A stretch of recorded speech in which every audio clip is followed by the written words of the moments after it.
علی سیدنا محمد وبارک وسلم۔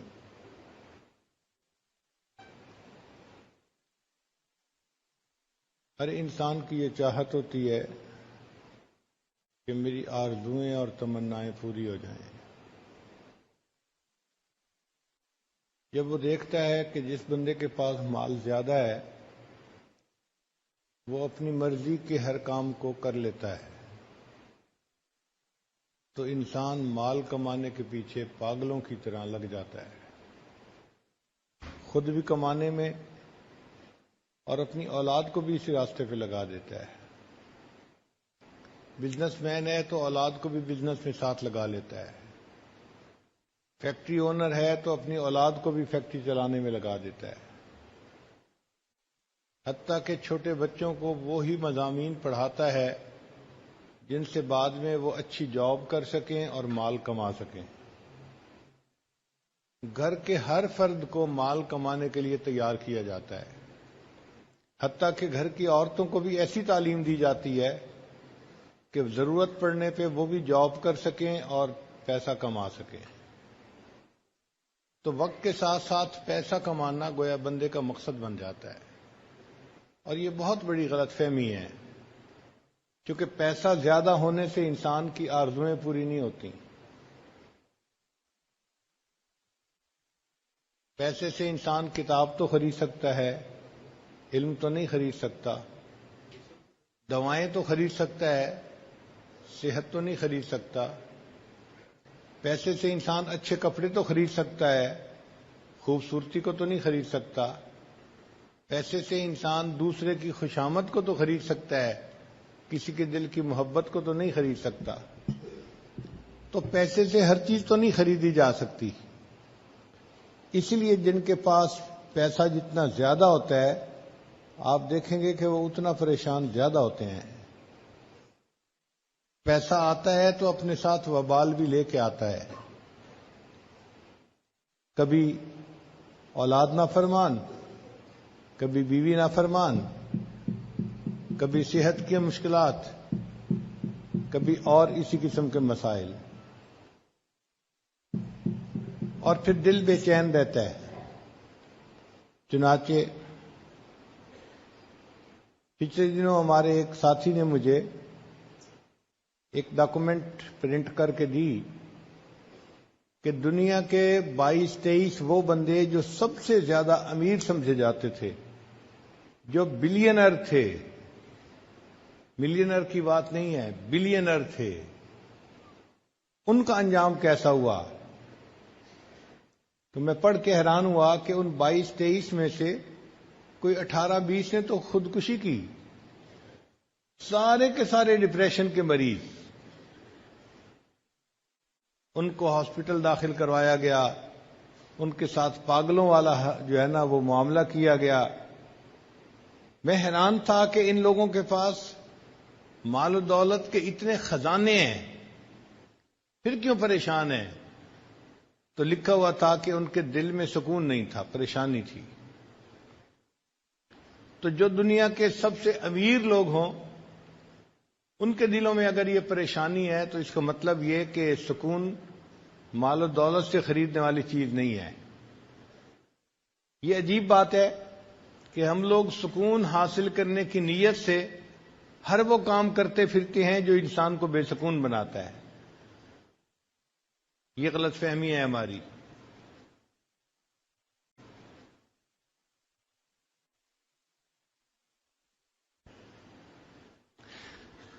سکون ملتا ہے اللہ تعالیٰ کی یاد سے اور نیکی کی زندگی گزارنے سے۔ الا بذکر اللہ تطمئن القلوب، جان لو اللہ کی یاد کے ساتھ دلوں کا اطمینان وابستہ ہے۔ آپ اگر غور کریں تو دنیا میں مختلف چیزوں سے نفع اٹھانے کے طریقے مختلف ہیں۔ پانی سے نفع اٹھانے کے طریقے اور ہیں، آگ سے نفع اٹھانے کے طریقے اور ہیں، ہوا سے نفع لینے کے طریقے اور ہیں، مٹی سے نفع لینے کے طریقے اور ہیں، جدا جدا طریقے ہیں۔ ذہن میں سوال پیدا ہوتا ہے وہ کون سا طریقہ ہے کہ جس سے کہ ہم اللہ تعالیٰ کی ذات سے فائدہ اٹھانے والے بن جائیں۔ اللہ کے خزانوں سے فائدہ لینے والے بن جائیں. وہ طریقے کون سے ہیں؟ اس کو سمجھانے کے لیے ہمارے آقا اور سردار حضرت محمد مصطفیٰ احمد مجتبی صلی اللہ علیہ وسلم دنیا میں تشریف لائے، اور انہوں نے آ کر یہ بات سمجھائی کہ لوگوں، اگر تم میرے نقش قدم پر چلو گے تو اللہ کے خزانوں سے سب سے زیادہ فائدہ اٹھانے والے تم بن جاؤ گے، اور اگر اس کی خلاف ورزی کرو گے تو نقصان پانے والے بنو گے. فرمایا ان اللہ جعل العزت والوقار لمن تابع امری، کہ جس بندے نے میرے حکم کی فرما برداری کی اللہ نے اس کے لیے عزت اور وقار کو لکھ دیا. وجعل الذلت والصغار علی من خالف امری، اور جس نے میرے حکم کی مخالفت کی اللہ نے اس کے لیے صغار، چھوٹا پن اور ذلت کو لکھ دیا ہے. تو دنیا میں کامیاب زندگی گزارنے کا ایک ہی راستہ ہے جس راستے پر اللہ کے پیارے حبیب صلی اللہ علیہ وسلم چلے، اور انہوں نے ہمیں اس راستے پہ چلنے کا حکم عطا فرمایا. اس کے سوا کوئی دوسرا راستہ نہیں ہے. آج دنیا ٹھوکریں کھا رہی ہے، کوششیں میں لگی ہوئی ہے، لیکن اس کے بعد مال دولت سمیٹنے کے باوجود پھر پریشان ہے. آپ جس بندے سے بات کر کے دیکھ لیں آپ کو وہی بندہ پریشان نظر آئے گا، اور پریشانیاں بتانی شروع کرتے ہیں. اللہ کی شان کے پریشانیاں ختم ہی نہیں ہوتی، آپ سنتے چلے جائیں سنتے چلے جائیں. اتنی لمبی حکایتیں ہوتی ہیں کہ بندہ سن کے حیران ہو جاتا ہے، تنگ آ جاتا ہے.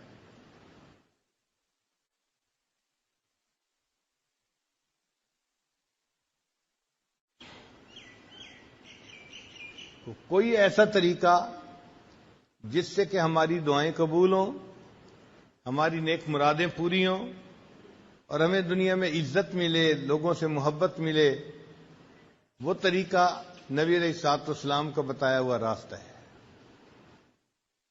وہ طریقہ نیکوکاری کی زندگی اختیار کرنے کا راستہ ہے. اللہ تعالی ارشاد فرماتے ہیں وَلَوْ أَنَّ أَهْلَ الْقُرَىٰ آمَنُوا وَاتَّقَوْا، اگر یہ بستی دیسوں والے ایمان لاتے، تقوی کو اختیار کرتے، لَفَتَحْنَا عَلَيْهِمْ بَرَكَاتٍ مِّنَ السَّمَاءِ، ہم ان کے لیے آسمان سے برکتوں کے دروازے کھول دیتے. تو برکتوں کے دروازے کھل سکتے ہیں مگر ان کو ہمارے گناہوں نے روکا ہوا ہے. ہم لوگ ایک کمرے میں تھے، گرمی تھی، ایک بچہ بار بار بٹن بند کر دیتا تھا پنکھے کا، تو گرمی اور زیادہ ہو جاتی تھی. ہم حیران تھے کہ یہ کیا معاملہ ہے. تو مجھے اس دن خیال آیا کہ بالکل اسی طرح اللہ تعالیٰ نے تو ہمارے لیے عزت اور رزق کے دروازوں کو بنایا ہے، ہم ان گناہوں کے ذریعے سے اس کے آف بٹن کو دبا دیتے ہیں اور وہ دروازے بند ہو جاتے ہیں، اور بجائے رزق میں انسان کو سکون ملنے کے الٹا پریشانی ملتی ہے. اس لیے اللہ تعالیٰ فرماتے ہیں کہ جو بندہ میری یاد سے آنکھ چرائے گا فَإِنَّ لَهُ مَعِيشَةً ضَنْكَ، ہم اس کی روزی کو تنگ کر دیں گے. اچھا، روزی کو تنگ کرنے کا کیا معنی؟ کہ پریشان ہی ہوگا روزی کی طرف سے. آپ دیکھیں یہ جو بڑے بڑے کاروباری لوگ ہوتے ہیں یہ الٹا اور پریشان ہوتے ہیں. کیا وہ جی 2 کنٹینر وہاں بھیجے تھے وہ رک گئے، 1 کنٹینر یہاں بھیجنا تھا رک گیا، فلاں کام ایسے نہیں ہوا، فلاں کام ایسے نہیں ہوا. ان کے پیسے پھنسے ہی رہتے ہیں. فلاں نے اتنے پیسے دینے تھے وہ دے نہیں رہا، تو پریشان ہی ہوتے ہیں پیسے کے پیچھے.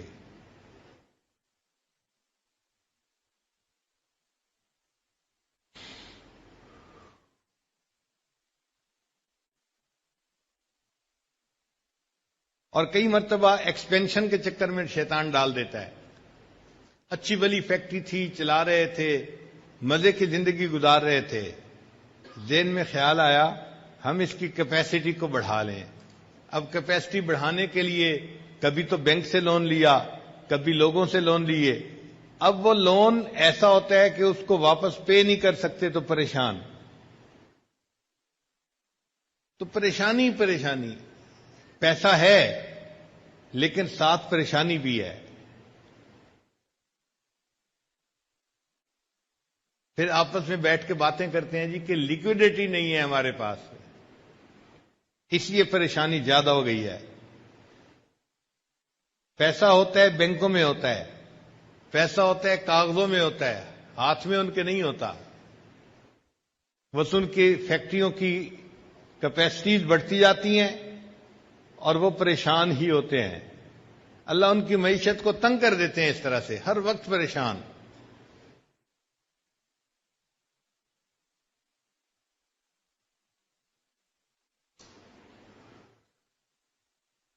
وہ طریقہ جس سے کہ انسان کو دنیا میں عزت ملے، سکون ملے، محبت ملے، وہ نیکی کا راستہ ہے۔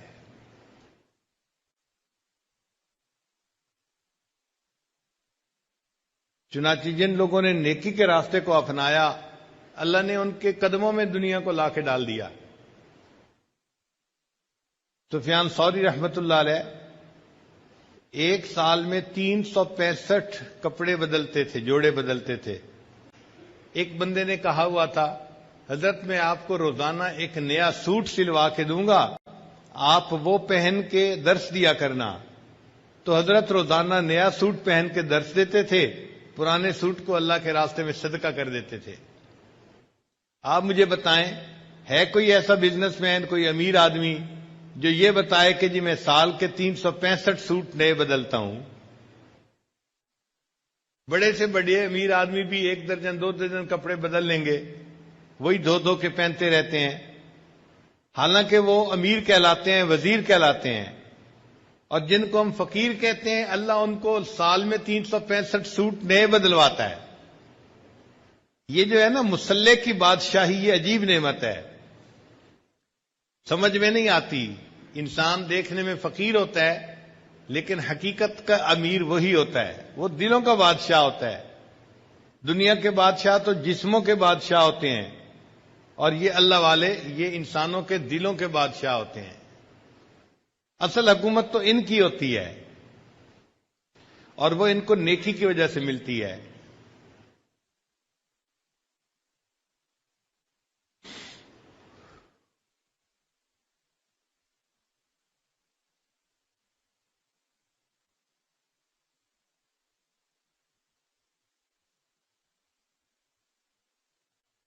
ہم اپنے گھروں میں دیکھتے ہیں، جو بچہ ماں باپ کی بات مانتا ہو، پڑھائی شوق سے کرتا ہو،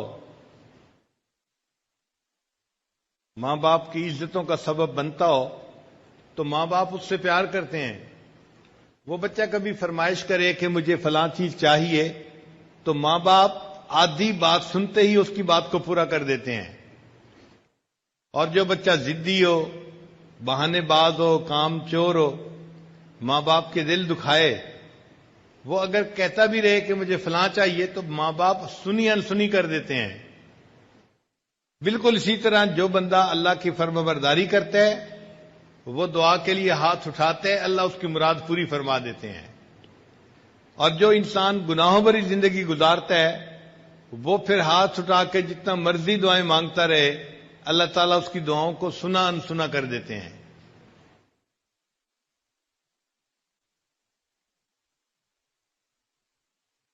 تو جس نے نیکی کی اور نیکی کی زندگی کو اختیار کیا، اللہ تعالیٰ اپنے خزانوں کے دروازے اس کے لیے کھول دیتے ہیں۔ اسی لیے کہا جاتا ہے کہ اللہ والوں کے ہاتھ اللہ تعالیٰ کی جیب میں ہوتے ہیں۔ اللہ والوں کے ہاتھ اللہ تعالیٰ کی جیب میں ہوتے ہیں۔ اللہ اپنے خزانوں کے دروازے ان کے لیے کھول دیتا ہے۔ حضرت مولانا قاسم نانوتوی رحمۃ اللہ مسجد میں تشریف فرما تھے۔ ایک بندہ آیا اور اس نے کچھ ہدیہ پیش کیا۔ حضرت کی عادت تھی کہ اگر کوئی بندہ سنت کی نیت سے ہدیہ پیش کرتا تھا تو لے لیتے تھے، اور اگر کوئی ان کو غریب سمجھ کے ہدیہ پیش کرتا تھا پھر نہیں لیتے تھے۔ استغنا تھا طبیعت کے اندر۔ اس نے کوئی بات ایسی کر دی کہ جس سے یہ فیل ہوتا تھا کہ وہ سمجھتا ہے کہ یہ بڑے محتاج ہیں اور فقیر ہیں، ضرورت مند ہیں، اور میں ان کو یہ دے رہا ہوں۔ تو حضرت نے فرمایا نہیں، میں آپ کا ہدیہ نہیں لوں گا۔ وہ بڑی محنت کرتا رہا، حضرت نے نہ کر دی۔ واپس گھر جانے لگا تو اللہ کی شان کہ جب وہ جوتوں والی جگہ پر پہنچا دروازے کے قریب، اس نے حضرت نانوتوی رحمۃ اللہ کے جوتے پڑے ہوئے دیکھے۔ اس کے دل میں خیال آیا کہ میں تو ہدیہ لے کے آیا ہوں، حضرت قبول نہیں کرتے تو کیا کروں؟ اس نے وہ جو پیسے تھے چاندی کے سکے وہ حضرت کے جوتے کے اندر ڈال دیے۔ حضرت تھوڑی دیر کے بعد جب گھر تشریف لے جانے لگے تو آپ نے اپنے جوتے پہننے لگے تو پتہ چلا کہ جوتوں کے اندر تو پیسے پڑے ہوئے ہیں۔ نکالے تو یہ وہی پیسے تھے جو بندہ ہدیہ دیتا تھا، اور حضرت نے اس کو نہ کر دی تھی۔ حضرت نانوتوی رحمۃ اللہ فرمانے لگے کہ دیکھو، جو دنیا کو ٹھوکر لگاتا ہے اللہ تعالیٰ دنیا اس کے قدموں میں یوں لا کے ڈال دیتے ہیں، اس کے جوتوں میں لا کے ڈال دیتے ہیں۔ اگر ہم دنیا کے پیچھے بھاگیں گے تو دنیا کبھی ہمارے ہاتھ نہیں آئے گی، لیکن اگر ہم دنیا سے رخ پھیر کے اللہ کو اپنا مقصود بنائیں گے تو یہ دنیا خود بخود ہمارے پیچھے آتی جائے گی۔ اس لیے زندگی گزارنے کا بہترین طریقہ انسان نیکی کو اختیار کرے۔ اللہ تعالیٰ اس بندے کے کاموں کو سنوارتے ہیں، اس کے کاموں میں اس کی مدد فرماتے ہیں، لوگوں کے دل میں اس بندے کی محبت عزت ڈال دیتے ہیں۔ یہ زندگی کو اچھا گزارنے کا بہترین طریقہ ہے۔ کتنی عجیب بات ہے کہ خواہشات نفسانی کو توڑنے میں خواہشات پوری ہوتی ہیں۔ ظاہر میں انسان سمجھتا ہے جی مجھے تو خواہشات کے خلاف کرنا پڑے گا۔ ہاں، ہمیں اپنی خواہشات کے خلاف کرنا پڑے گا، لیکن اللہ ہماری خواہشات کو پورا کر دیں گے۔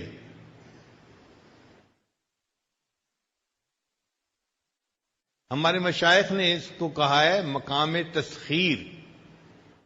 مقام تسخیر، جب یہ کسی بندے کو مقام نصیب ہو جاتا ہے پھر اللہ تعالیٰ اس کے لیے عزتوں کے دروازے کھول دیتا ہے، رزق کے دروازے کھول دیتا ہے۔ حضرت مولانا زکریا رحمۃ اللہ علیہ دیکھنے میں ایک درویش آدمی تھے، مگر اتنے ان کو ہدیے ملتے تھے کہ ان کے دسترخوان پہ کئی کئی ہزار آدمی ایک ایک وقت پہ کھانا کھایا کرتے تھے۔ چنانچہ وہ جب نبی علیہ السلام کی خدمت میں سلام پڑھنے کے لیے حاضر ہوتے تھے تو 2000، 5000، 10,000 ریال پہلے صدقہ کرتے تھے، پھر سلام کے لیے حاضر ہوتے تھے۔ اور جب کبھی بیرون ملک سے چکر لگا کے واپس جاتے تھے سلام کے لیے تو سلام پڑھنے سے پہلے 50,000 ریال صدقہ کرتے تھے غریبوں میں، پھر سلام کے لیے جاتے تھے۔ آج آپ بتائیں کون امیر آدمی ہے کہ جس کے پاس اتنا مال ہو کہ وہ 50,000 صدقہ کرے اور پھر نبی السلام کی خدمت میں سلام کے لیے حاضر ہو؟ اللہ تعالیٰ یوں راستے کھول دیتے ہیں۔ حضرت انس رضی اللہ عنہ فرماتے ہیں کہ اللہ تعالیٰ نے صحابہ کرام پر مال کے دروازے اتنے کھول دیے تھے کہ جب مال غنیمت آتا تھا اور سونے چاندی کا ڈھیر لگتا تھا، اس ڈھیر کے پیچھے لوگ کھڑے ہوئے نظر نہیں آتے تھے، چھپ جایا کرتے تھے۔ اب بتائیں کہ وہ کتنا بڑا ڈھیر ہوگا کہ جس کے پیچھے کھڑا ہوا بندہ چھپ جائے۔ چنانچہ حضرت عمر رضی اللہ عنہ کے دسترخوان پر ایک وقت میں 60,000 لوگ کھانا کھایا کرتے تھے۔ آپ بتائیں یہاں کے تو امیر لوگوں کے شادیوں پہ 60,000 بندے کھانا نہیں کھاتے، حالانکہ وہ تو زندگی میں ایک آدھ مرتبہ شادی کا بچوں کا معاملہ پیش آتا ہے۔ حضرت عمر رضی اللہ عنہ کے دسترخوان پہ روزانہ 60,000 بندے کھانا کھاتے تھے۔ یہ دولت اللہ نے کہاں سے دی تھی؟ رزق کی برکت اللہ نے کو دی تھی۔ ایک بدو تھا، عام سا آدمی، اس کے دسترخوان پہ ہر روز 4 اونٹ ذبح ہوتے تھے۔ آپ بتائیں مجھے کوئی امیر بندہ ہے کہ جس کے گھر میں 4 بکرے روزانہ ذبح ہوتے ہوں؟ کروڑوں پتی بندے کے گھر کے اندر یہ کیفیت نہیں ہے کہ 4 بکرے روزانہ ذبح ہوں، اتنے مہمان ہوں۔ اور وہ ایک بدو تھا اور اس کے دسترخوان پر 4 اونٹ روزانہ ذبح ہوتے تھے۔ اتنے لوگ تو اس کے دسترخوان پہ کھانا کھاتے تھے۔ تو صحابہ رضی اللہ عنہم نے دنیا سے منہ موڑا اور اپنے رب کو منایا، اللہ نے دنیا ان کے قدموں میں لا کے ڈال دی۔ حضرت عمر رضی اللہ عنہ نے حضرت معاذ رضی اللہ عنہ کو ایک مرتبہ 2 لاکھ درہم ہدیہ بھیجے انہوں نے ایک رات میں سارے کے سارے اللہ کے راستے میں صدقہ کر دیے، 2 لاکھ درہم۔ سیدہ عائشہ صدیقہ عنہا کو 50,000 درہم بھیجے، انہوں نے اسی وقت مدینہ کی بیواؤں کو بلوا لیا اور صدقہ کر دیے سب پیسے۔ باندی آئی کہ جی آپ روزے سے ہیں اور افطاری کے لیے کوئی چیز نہیں ہے، فرمانے لگی تو مجھے پہلے بتا دیتی، میں نے تو اب سب صدقہ کر دیا، میرے پاس تو افطاری کے لیے اب کچھ بھی نہیں بچا۔ حضرت عمر رضی اللہ عنہ نے سودا رضی اللہ تعالی عنہا کو 50,000 درہم بھیجے جو ان کا حصہ بنا تھا۔ جیسے ہی مال ان کے پاس آیا، انہوں نے اسی وقت سارے کے سارے جو ہے اللہ کے راستے میں تقسیم کر دیے۔ جب پورا مال تقسیم ہو گیا تو انہوں نے 2 رکعت نفل پڑھے اور نفل پڑھ کے دعا مانگی، اے اللہ امیر المومنین عمر بن الخطاب کو توفیق ہی نہ دے کہ وہ آئندہ مجھے پیسے بھیجا کریں، اے اللہ ان کو توفیق ہی نہ دے کہ وہ مجھے پیسے بھیجیں۔ تو اس راستے پہ اللہ تعالیٰ دنیا قدموں میں لا کے ڈال دیتے ہیں۔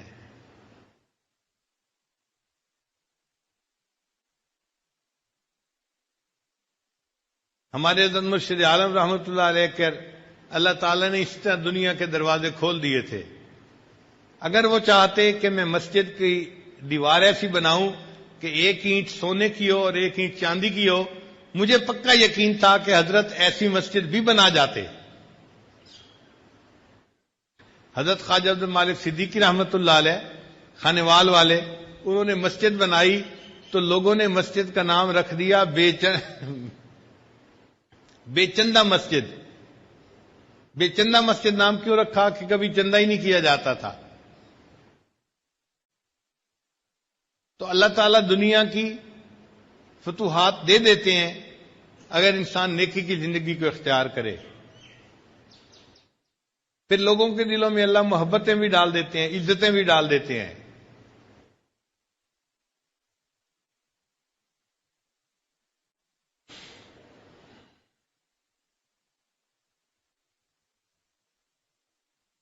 اس کا اصول سمجھ لیں کہ انسان کائنات اصغر ہے، چھوٹی کائنات ہے، اور یہ جو ہمارے ارد گرد کائنات ہے یہ کائنات اکبر ہے، بڑی کائنات ہے۔ آپس میں چیزیں ایک دوسرے سے مشابہت رکھتی ہیں۔ مثال کے طور پہ انسان کے جسم پر بال ہوتے ہیں، کائنات کے اندر دیکھیں تو زمین کے اوپر درخت ہوتے ہیں، انسان کے جسم میں ہڈیاں ہوتی ہیں، اور اگر کائنات میں دیکھیں تو ان میں پہاڑ ہوتے ہیں، پتھر ہوتے ہیں، سخت ہوتے ہیں۔ انسان کے جسم میں خون کی شریانیں ہوتی ہیں، اور زمین کے اندر دریا اور نہریں ہوتی ہیں۔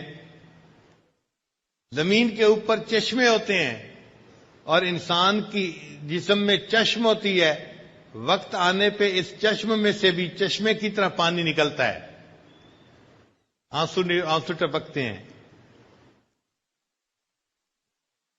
زمین کے اندر نرم مٹی ہوتی ہے، انسان کے جسم کے اندر گوشت ہوتا ہے۔ تو جسم کی مشابہت ہے کائنات کے ساتھ۔ یہ عالم اصغر ہے، وہ عالم اکبر ہے۔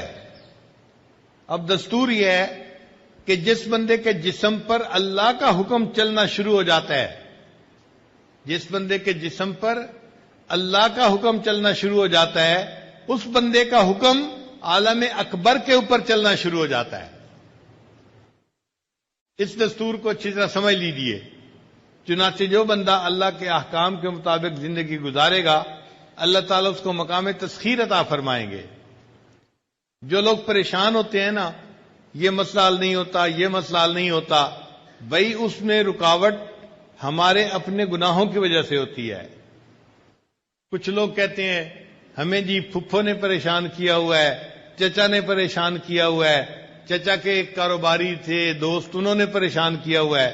سچی بات تو یہ ہے ہمیں کسی نے پریشان نہیں کیا ہوا، ہمیں ہمارے نفس نے پریشان کیا ہوا ہے۔ سب سے بڑا دشمن ہمارا نفس ہے، اور یہ نفس جو ہے نا، یہ اخبث من 70 شیطانا، یہ 70 شیطانوں سے زیادہ خبیث انسان کا نفس ہوتا ہے۔ ہمارے راستے تو نفس نے بند کیے ہوئے ہیں، رزق کے دروازے، عزتوں کے دروازے، دعاؤں کے دروازے اس نے بند کیے ہوئے ہیں۔ اگر نفس مطمئنہ بن جائے اور گناہ کرنا چھوڑ دے تو اللہ تعالیٰ تو رزق کے دروازے کھولنے کے لیے تیار ہیں۔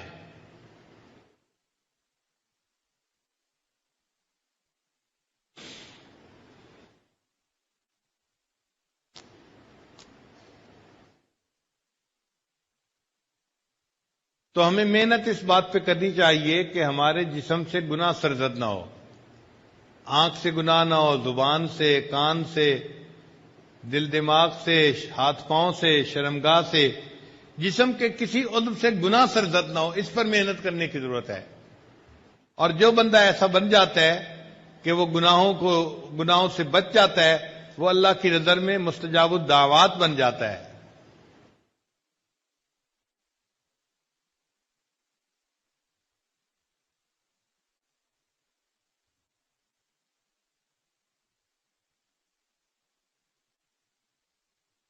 حضرت بابو جی عبداللہ رحمت اللہ علیہ سے ایک مرتبہ ساجد نے یہ پوچھا، حضرت آپ مستجاب الدعوات ہیں، اللہ نے آپ کو یہ مقام کیسے عطا فرمایا؟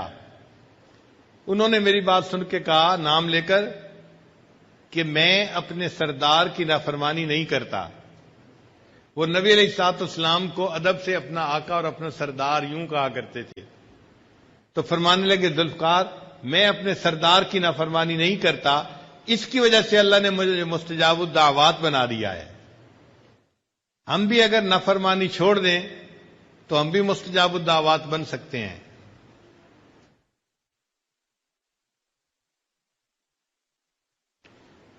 دھوکہ یہ ہے کہ انسان یہ سمجھتا ہے کہ گناہ کرنے سے کچھ نہیں ہوگا، اس لیے کہ فوری کوئی تھپڑ تو نہیں نہ لگتا کہ ادھر بد نظری کی ادھر تھپڑ پڑ گیا، تو چونکہ فوری کچھ ہوتا نظر نہیں آتا، انسان سمجھتا ہے کچھ نہیں ہوگا۔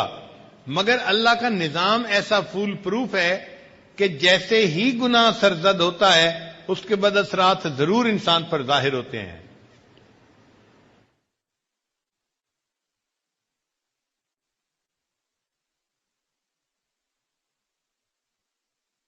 اللہ تعالیٰ تو ارشاد فرماتے ہیں کہ جس نے مثقال ذرۃ، ایک ذرہ کے برابر بھی نیکی کی تو اس کا بھی اجر ملے گا، اور ذرہ کے برابر اس نے برائی کی تو اس کا ہی سزا بھی اس کو ملے گی۔ تو اللہ تعالیٰ کا نظام اتنا ایکوریٹ ہے، ایک ذرہ کے برابر بھی گناہ کریں گے تو اس کا بھی اثر ہمیں پہنچ کر رہے گا۔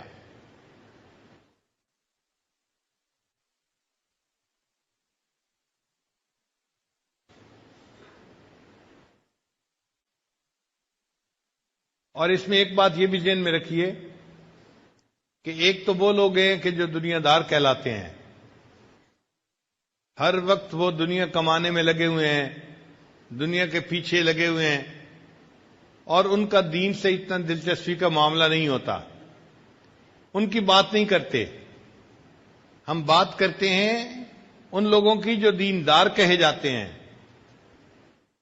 جو دیندار سمجھے جاتے ہیں، وہ بھی بہت سارے گناہوں سے بچتے ہیں، 100% گناہوں سے وہ بھی نہیں بچ پاتے۔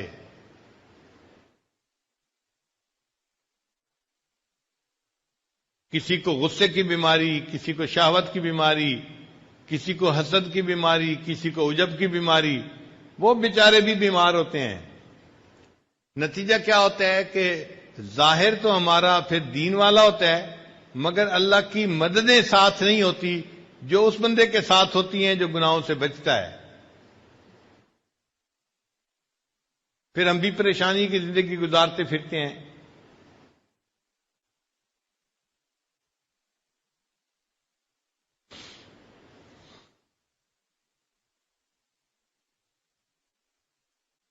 وہ طریقہ جس سے کہ اللہ تعالیٰ کا غیبی نظام انسان کے ساتھ شامل ہو جائے، انسان کی مددگار بن جائے، وہ ایک ہی طریقہ ہے کہ انسان گناہوں کو چھوڑ دے۔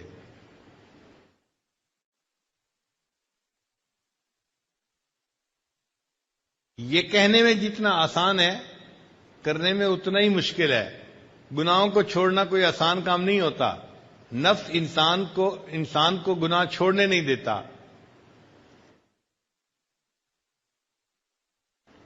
ایک نوجوان آئے، حضرت کیا کریں، بد نظری نہیں چھوٹتی. بھائی اللہ کا خوف اگر دل میں ہوگا پھر تو بد نظری چھوٹ جائے گی، اور اگر اللہ کا خوف دل میں نہیں ہوتا تو کیسے چھوٹے گی بھائی؟ پھر میں نے اسے ایک طریقہ سکھایا. میں نے کہا دیکھیں، آپ چاہتے ہیں کہ کسی غیر کی طرف دیکھیں اور اس وقت اس لڑکی کا خاوند آپ کی طرف دیکھ رہا ہے یا باپ آپ کی طرف دیکھ رہا ہے، تو کیا اس وقت آپ اس کو بری نظر سے نظر اٹھا کے لڑکی کو دیکھیں گے؟ اس نے کہا جی نہیں، اگر اس کا خاوند پاس ہے تو خاوند تو میرے ساتھ جھگڑا کرے گا، لڑائی کرے گا، اور ہو سکتا ہے کہ مجھے تکلیف پہنچائے. تو خاوند دیکھ رہا ہوگا تو میں اس کی بیوی کی طرف نہیں دیکھوں گا. میں نے اس بات پہ جب اس کو اچھی طرح پکا کر لیا، پھر اسے یہ بات سمجھائی کہ دیکھو ہمارے اکابر نے لکھا ہے کہ جب کوئی بندہ بد نظری کرتا ہے، اس کی نظر اس عورت پر بعد میں پڑتی ہے، اس سے پہلے اللہ کی نظر اس بندے پر پڑ رہی ہوتی ہے. تو بندے کی نظر غیر محرم پر بعد میں پڑتی ہے، اللہ کی نظر بندے پر پہلے پڑتی ہے. اللہ دیکھ رہے ہوتے ہیں. اچھا تم ادھر بھی دیکھ رہے ہو، ادھر بھی دیکھ رہے ہو، ادھر بھی دیکھ رہے ہو، للچائی نظروں سے اس کو بھی دیکھ رہے ہو، تو ہماری ان بدعمالیوں کا پھر وبال ہمیں بھگتنا پڑتا ہے.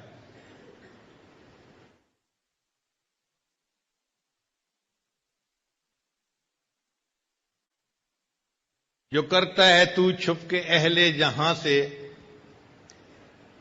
جو کرتا ہے تو چھپ کے اہل جہاں سے، کوئی دیکھتا ہے تجھے آسمان سے. اللہ تعالیٰ آسمان سے ہمیں دیکھ رہے ہوتے ہیں. ہم دنیا کے لوگوں سے چھپ جاتے ہیں، اللہ سے نہیں چھپ سکتے.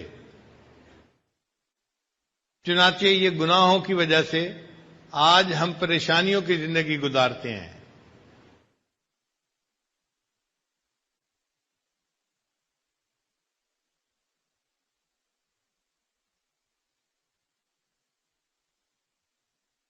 اور اگر ہم چاہیں کہ اللہ تعالیٰ ہمیں نیکی کی زندگی عطا فرمائے، ہماری دعائیں قبول فرمائے، ہمارے کاموں کو سنوار دے، ہمیں دنیا میں عزتیں دے، محبت دے، اس کا ایک ہی طریقہ ہے کہ ہم نیکی کو بھاگ بھاگ کے کریں اور گناہوں سے اپنی جان چھڑائیں.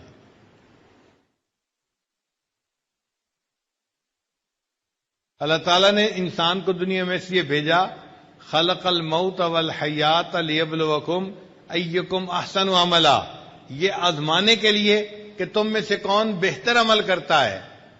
چنانچہ تفسیر روح المعانی میں لکھا ہے کہ احسن عملا، بہترین عمل کا معنی کیا ہے؟ وہ فرماتے ہیں کہ ایسا بندہ اسرع فی الخیر، جو نیکی کا کام کرنے میں جلدی کرے، بھاگ کے نیکی کرے، وَأَوْرَعُ مِنَ الْمَعْصِیَةِ، اور معصیت سے بچنے میں دوسروں سے زیادہ جلدی کرے. ایسا بندہ احسن اعمال کرنے والا ہوتا ہے.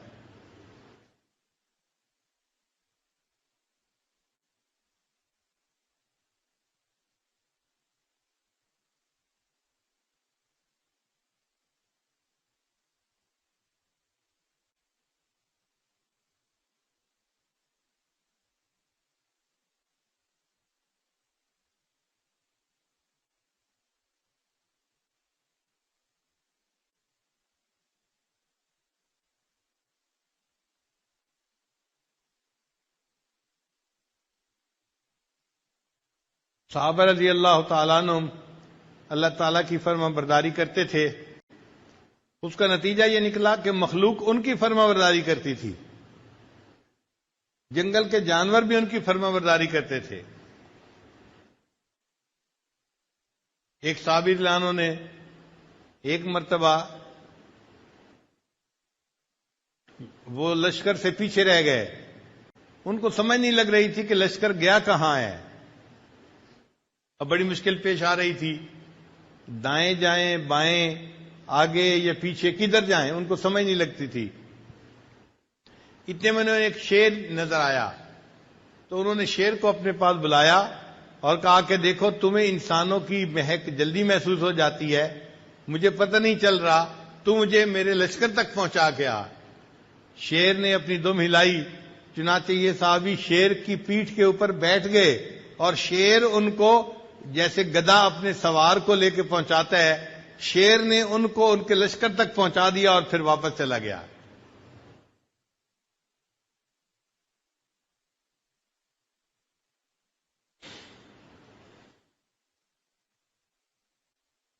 ہم اللہ تعالیٰ کی فرما برداری کریں گے، اس کے نتیجے میں اللہ تعالیٰ مخلوق کو ہمارا فرما بردار بنا دیں گے۔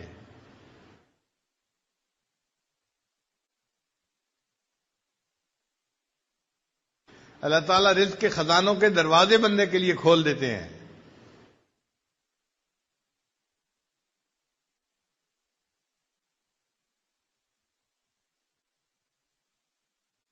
حضرت مولانا یوسف بن نوری رحمۃ اللہ علیہ کے پاس بہت سارے لوگ آتے تھے اپنے زکوٰۃ کا پیسہ لے کے، تو حضرت ان کو فرماتے تھے کہ دیکھو بھائی، میرے مدرسے میں سالانہ جتنا خرچہ ہوتا ہے وہ تو پہلے ہی مجھے مل چکا، اب میں آپ کے مال کو لے کے کیا کروں گا؟ تو حضرت ان کے مال کو واپس کر دیا کرتے تھے۔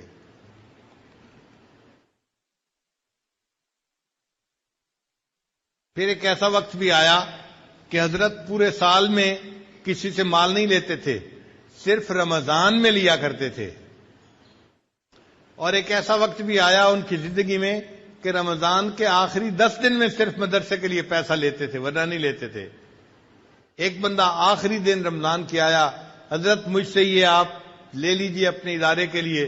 فرمایا دیکھو بھائی، جتنا سال کا خرچہ ہے وہ تو پہلے سے میرے پاس موجود ہے، اور جو فالتو پیسے ہیں وہ مجھے پنجاب کے مدارس میں بھجوانے ہیں، تو بجائے اس کے کہ میں یہ تکلیف اٹھاؤں بھجوانے کے، آپ خود ہی ان کو وہاں بھجوا دیں، آپ کو اللہ اجر عطا فرمائیں گے۔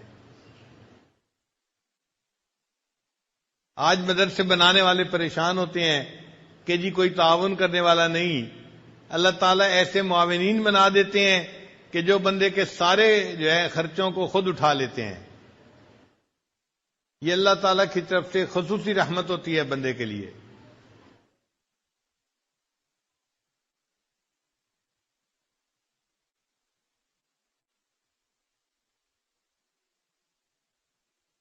اللہ تعالیٰ قرآن مجید میں فرماتے ہیں وَلِمَنْ خَافَ مَقَامَ رَبِّهِ جَنَّتَانِ، جو اپنے رب کے سامنے کھڑا ہونے سے ڈرا اس کے لیے 2 جنتیں ہوں گی۔ تو مفسرین نے لکھا کہ اللہ تعالیٰ اس کو جنت میں 2 محل عطا فرمائیں گے۔ جیسے ایک بندے کا گھر لاہور میں ہے اور دوسرا گھر اسلام آباد میں ہے، اسی طرح اللہ تعالیٰ اس نیک بندے کے جنت میں 2 گھر بنا دیں گے۔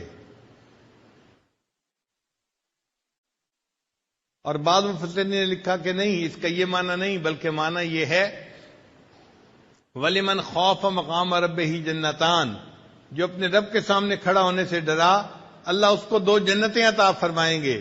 اس کا معنی یہ ہے ای جنت الدنیا و جنت الآخرہ، آخرت میں تو اللہ اس کو جنت عطا فرمائیں گے ہی صحیح، اللہ اس کی دنیا کی زندگی کو جنت کا نمونہ بنا دیں گے۔ چنانچہ اللہ والوں کے ساتھ یہی ہوتا ہے کہ اللہ تعالیٰ ان کی عمر کے آخری حصے میں ایسی منشا پوری فرماتے ہیں کہ جیسے جنت میں کسی کی منشا پوری ہوتی ہے۔ ایک مرتبہ حضرت مشیر عالم رحمۃ اللہ کے پاس میں گیا اور میں نے کہا کہ حضرت یہ جو مستجاب الدعوات ہونا ہے یہ بہت بڑا انعام ہے اللہ کی طرف سے۔ تو حضرت مجھے فرمانے لگے ایک مقام اس سے بھی اونچا ہے۔ میں نے پوچھا حضرت وہ کون سا ہے؟ فرمانے لگے کہ ایک ایسا بھی مقام آتا ہے کہ جہاں بندے کو ہاتھ اٹھانے بھی نہیں پڑتے، اللہ دل میں پیدا ہونے والی چاہت کو ہی پورا کر دیا کرتے ہیں، ہاتھ اٹھانے کی بھی تکلیف بندے کو نہیں دیتے۔ یہ وہ لوگ ہوتے ہیں کہ جن کی زندگی 100% شریعت کے مطابق بن چکی ہوتی ہے۔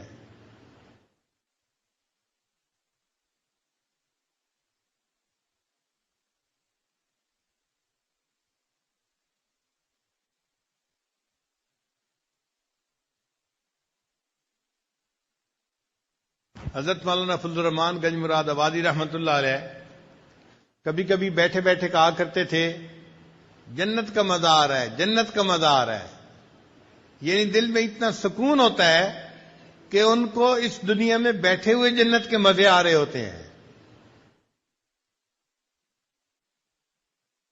اگر اس کا نظارہ دیکھنا ہو تو آپ ایک ہفتہ کسی دنیا دار کے ساتھ بھی رہ کے دیکھ لیں تو آپ اس کی زندگی میں پریشانیاں ہی پریشانیاں دیکھیں گے، اور ایک ہفتہ کسی اللہ والے کے پاس رہ کے دیکھ لیں آپ اس کی زندگی میں جنت کا منظر دیکھیں گے کہ ان کے دل میں ایک کوئی چیز کی خواہش ہوتی ہے، اللہ پورا کر دیتے ہیں. اس طرح سے راستے کھول دیتے ہیں، عزتیں دیتے ہیں، محبتیں دیتے ہیں، تو ان کی دنیا کی زندگی جنت کا نمونہ بن جاتی ہے.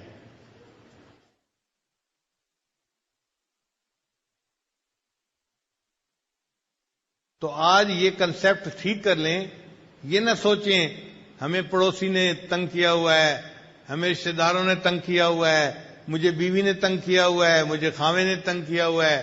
بھائی کسی نے کسی کو تنگ نہیں کیا ہوا، ہمیں ہمارے نفس نے تنگ کیا ہوا ہے. ہم آج نفس کے اوپر جو ہے زبردستی کریں اور اس کو شریعت کی لگام پہنا دیں تو دیکھنا اللہ تعالی ہمارے لیے کیسے عزتوں کے دروازے کھول دیں گے.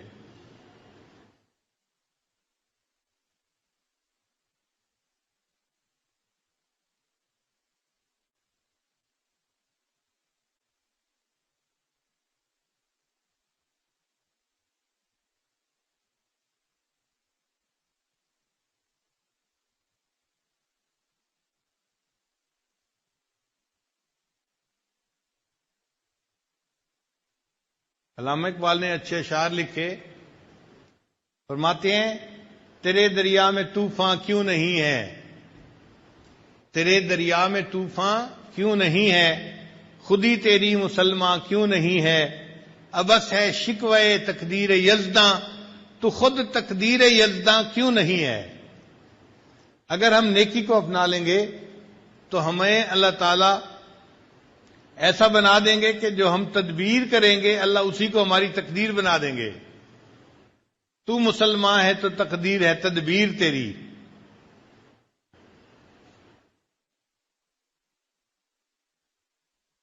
لہذا آج کی اس مجلس میں ہم اپنے پچھلے سب گناہوں سے سچی پکی توبہ کر کے دل میں یہ نیت اور ارادہ کریں کہ اے اللہ آج کے بعد ہم آپ کی نافرمانی نہیں کریں گے، ہم آپ کو راضی کرنے کے لیے گناہوں کو چھوڑ دیں گے.